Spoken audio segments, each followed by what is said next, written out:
आज Doubtnut app download करें। Doubtnut पर अपने सभी गणित, रसायन विज्ञान, भौतिक विज्ञान और जीव विज्ञान के डाउट्स का करो सफाया। बस प्रश्न की फोटो खींचो, एक ही प्रश्न को क्रॉप करो और तुरंत वीडियो सोल्यूशन पाओ। अभी डाउनलोड करें। देखिए, प्रश्न हमें दिया हुआ है कि स्थायी अवस्था में चालन द्वारा किसी छड़ से प्रवाहित होने वाली ऊष्मा की मात्रा होती है। जो हमें विकल्पों के पे दिया गया है, कुछ समीकरण हमें दिए हुए हैं जो ऊष्मा की मात्रा को बता रहे हैं, जहाँ पे विकल्प हमें एक ए, बी, सी और डी में कुछ सूत्र के अनुसार हमें ऊष्मा की मात्रा की गणना करनी है। देखिए, इसके लिए हम एक अवस्था लेते हैं जो किसी छड़ के लिए, उसमें ऊष्मा का प्रवाह दर यहाँ पर बताएगा हमें। देखिए, हमने इसके लिए क्या लिया हुआ है, हमने इसके लिए एक छड़ लिया हुआ है। छड़ की जो एक निश्चित लंबाई, जिसे हम एल से प्रदर्शित कर रहे हैं। अब हो क्या रहा है यहाँ पर, ये जो छड़ है हमारे पास, छड़ के दोनों सिरों पर तापमान, तापांतर का मान या ताप का मान अलग अलग है। जैसे यदि हम पहले सिरे पर बात करें तो उसमें तापमान, यहाँ पर तापमान का मान थीटा 1 से प्रदर्शित हो रहा है और दूसरी स्थिति पर यहाँ पर तापमान का मान थीटा 2 से प्रदर्शित हो रहा है। ठीक है, इस तल पर। अब यहाँ से क्या होता है, यहाँ तापमान का मान हम ये बताते हैं कि थीटा 1 का मान जो है थीटा 2 से अधिक है। तो इस प्रकार ऊष्मा का स्थानांतरण होगा। अब ऊष्मा का स्थानांतरण किस क्षेत्रफल से होकर होता है, तो हमारे पास ये जो छड़ का अनुप्रस्थ काट क्षेत्रफल हमें दिख रहा है, यहाँ से इस पूरे क्षेत्रफल से ऊष्मा का स्थानांतरण होगा। जैसे हम यदि ऊष्मा के स्थानांतरण को कुछ इस तरह बोले, तो हमने यहाँ पर ऊष्मा के लिए कोई स्रोत रखा हुआ है जो नियत समय पर स्थानांतरित होती है, उसे किस प्रकार से लिखा जाएगा।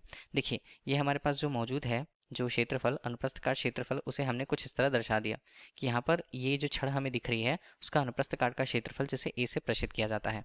अब हम ये देखते हैं कि तापांतर है यहाँ पर, और एक निश्चित समय में ऊष्मा की मात्रा थीटा 1, मतलब एक सतह से दूसरे सतह पर जाती है। तो यहाँ पर प्रश्न में जो बोला गया है स्थायी अवस्था, देखिए स्थायी अवस्था है क्या। स्थायी अवस्था वो अवस्था होती है कि मान लीजिए जो हमने अभी छड़ बना रखी है, उस पर किसी एक स्थान से, ये हम बोल सकते हैं कि थीटा 1 का मान चूंकि अधिक है, हम यहाँ कल्पना करते हैं कि यहाँ पर कोई एक स्रोत रखी हुई है जो ऊष्मा प्रदान करती है। क्या होता है जब हम ऊष्मा यहाँ पर देते हैं या इस स्थान को गर्म किया जाता है, सबसे पहले तो प्रारंभिक रूप से क्या होता है, जब हम इसे गर्म करें तो गर्म होते हुए यह जो सिरा होता है अधिक तापमान पर होता है, और धीरे धीरे वहां से जो ऊष्मा है, ऊष्मा एक स्थान से दूसरे स्थान चालन के द्वारा यहाँ पर पहले स्थिति से, मतलब हम यहाँ पर यदि स्थिति की बात करें तो एक्स, ये दूरी जो हम देते हैं वो 0 है, और यहाँ पर जो दूरी है वो है एल दूरी। ठीक है, तो यहाँ पर 0 से एल दूरी तक ऊष्मा का धीरे धीरे स्थानांतरण होता है। तो ऊष्मा का धीरे धीरे स्थानांतरण होगा तो यहाँ जहाँ गर्म की अवस्था है वहाँ तापमान अधिक होंगे, और जैसे जैसे ऊष्मा दूसरी ओर जाती जाएगी वहाँ पर तापमान कम होते जाएगा सामान्यतः। परंतु उसी कारण से जो ऊष्मा एक स्थान से दूसरे स्थान चालन के द्वारा एक स्थान से दूसरे स्थान जा पाएगी। तो हमने तो ये स्थितियां ले ली। अब देखिए, जब हम उस अवस्था में गर्म करने के पश्चात थोड़ी देर अब उसे रख देते हैं तो क्या होता है।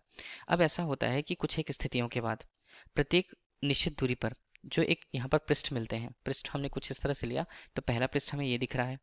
इसी तरह कुछ और दूरी पर हमने कुछ एक निश्चित पृष्ठ लिया हुआ है, और इसी तरह सबसे अंतिम दूरी पर एक पृष्ठ की कल्पना करी है हमने, जो हमें अंतिम पृष्ठ के लिए उसके स्थान को बता रहा है। तो वहां पर हम यह मानते हैं कि थोड़ी देर बाद क्या होता है, एक समय पश्चात प्रत्येक स्थिति पर तापमान का मान नियत हो जाता है, क्योंकि स्थायी अवस्था में चालन में द्वारा ऊष्मा का अवशोषण नहीं होता है। ऊष्मा का अवशोषण नहीं होगा तो यदि हमने पहले पृष्ठ पर थीटा 1 तापमान मान के रखा है, तो उस पृष्ठ के प्रत्येक बिंदु पर यहाँ पर तापमान का मान निश्चित रहने वाला है।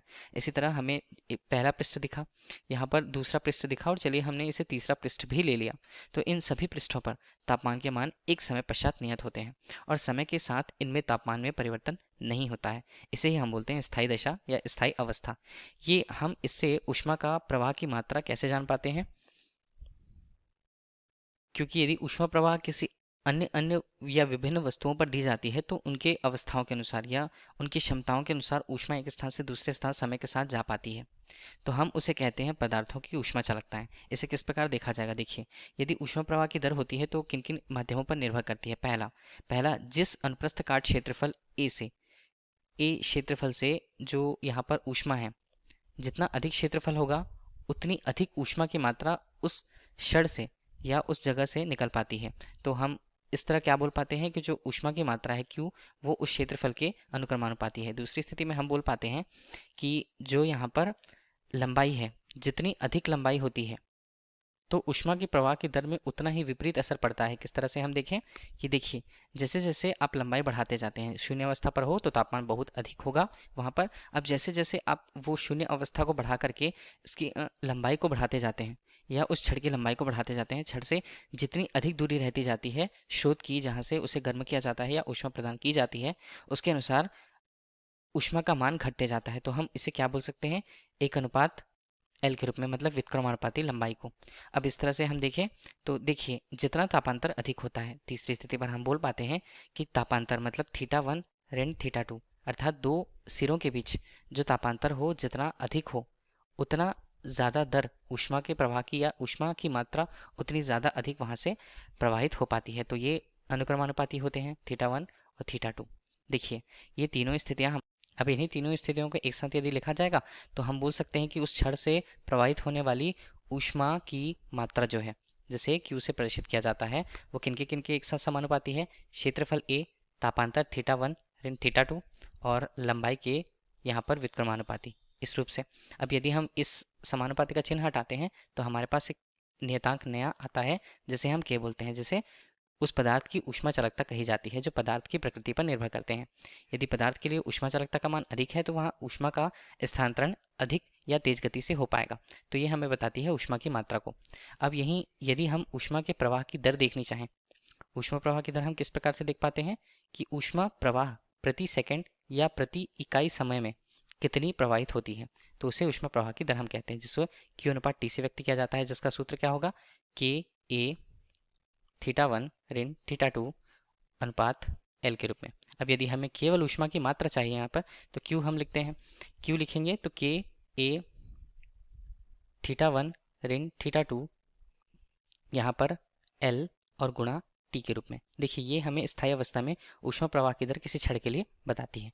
तो देखिए, ये सूत्र जो हमें मिला है, प्राप्त हुआ है, विकल्पों के रूप में देखें तो विकल्प के रूप में देखते हैं तो हमारे पास जो विकल्प A है वो संबंधित ऊष्मा की मात्रा को स्थायी अवस्था में चालन द्वारा किसी छड़ से प्रवाहित होने वाली ऊष्मा की मात्रा को बताती है। यह इस प्रश्न का उत्तर होगा।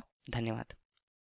कक्षा 6 से 12वीं से लेकर नीट, IIT, JEE वो एडवांस के लेवल तक 1 करोड़ से ज्यादा छात्रों का भरोसा। आज ही डाउनलोड करें डाउटनेट ऐप या व्हाट्सएप करें अपने सारे डाउट्स 8400 400 400 पर।